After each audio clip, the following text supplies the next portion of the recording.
ಅದಕ್ಕೆ ಅರಿಶಿಣವನ್ನು ಲೇಪನೆ ಮಾಡಬೇಕು. ಯಾಕಂದರೆ ಕೆಲವ್ರು ಏನು ಮಾಡ್ತಾರೆ, ಈ ಅರಿಶಿಣ ವಸ್ತ್ರವನ್ನೇ ತೊಗೊಂಡ್ಬಿಡ್ತಾರೆ. ಅದಕ್ಕಿಂತ ಯಾಕೆಂದರೆ ಯಾವಾಗ ಅರಿಶಿಣವನ್ನು ನಾವು ಲೇಪನೆ ಮಾಡ್ತೀವಿ ಅದರಲ್ಲಿ ತುಂಬ ಒಂದು ಶಕ್ತಿ, ಒಂದು ಅಟ್ರಾಕ್ಷನ್ ಜಾಸ್ತಿ ಇರುತ್ತೆ ಅಂತ. ಯಾಕೆಂದರೆ ಯಾವುದೇ ರೀತಿ ನೆಗೆಟಿವ್ಸ್ನ ದೂರ ಮಾಡುತ್ತೆ ಅದು. ಯಾಕಂದರೆ ಅದರಲ್ಲಿ ಧನಾತ್ಮಕತೆ ಹೆಚ್ಚಾಗಿರುತ್ತದೆ ಅರಿಶಿಣದಿಂದ. ಯಾಕಂದರೆ ಅರಿಶಿಣ ಅನ್ನುವಂಥದ್ದು ಶುಭ ಸಂಕೇತ ಅಂತ. ಆ ಬಿಳಿ ವಸ್ತ್ರ ಅನ್ನುವಂಥದ್ದು ಕೂಡ ನಮಗೆ, ಯಾಕಂದರೆ ನಮ್ಮ ಶಾಂತಿಯ ಸಂಕೇತ ಅಂತ ಹೇಳ್ತೀವಿ. ಈ ಚಂದ್ರನಿಗೂ ಮತ್ತು ಗುರುವಿಗೂ ಕೂಡ ಹೋಲಿಸ್ತೀವಿ ನಾವು. ಚಂದ್ರನನ್ನು ಬಿಳಿ ನೋಡ್ತೀವಿ, ಇನ್ನು ಬೃಹಸ್ಪತಿಗೆ ಅರಿಶಿಣವನ್ನು ನೋಡ್ತೀವಿ ನಾವಲ್ಲ.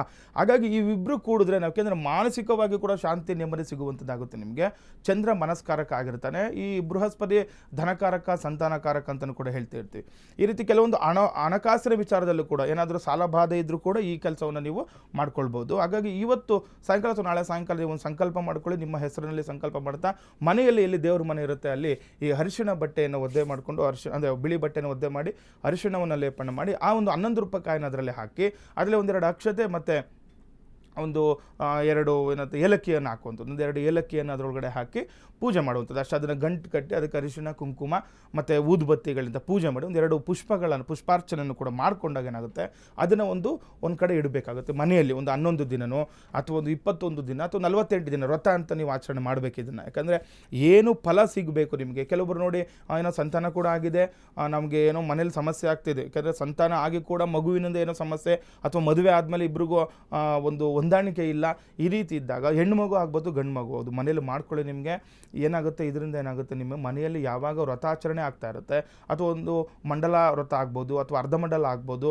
ಯಾಕಂದರೆ ನೋಡಿ, ಈಗ ನೀವು 11 ದಿನ ಮಾಡ್ಬೋದು ಅಥವಾ 9 ದಿನ ಮಾಡ್ಬೋದು, 21 ದಿನ ಮಾಡ್ಬೋದು, 48 ದಿನ ಮಾಡ್ಬೋದು.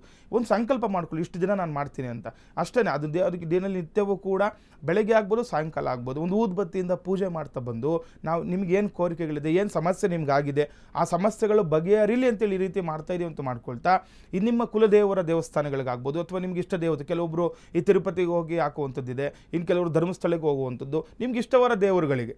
ಯಾಕೆಂದರೆ ಕೆಲವರು ಕುಲದೇವತೆ ಇರುತ್ತೆ, ಕೆಲವರಿಗೆ ಇಷ್ಟವರ ದೇವತೆಗಳು, ಕೆಲವರಿಗೆ ಕೆಲವೊಂದು ಆರಾಧ್ಯ ದೇವತೆಗಳು ಅಂತ ಇರ್ತಾರೆ.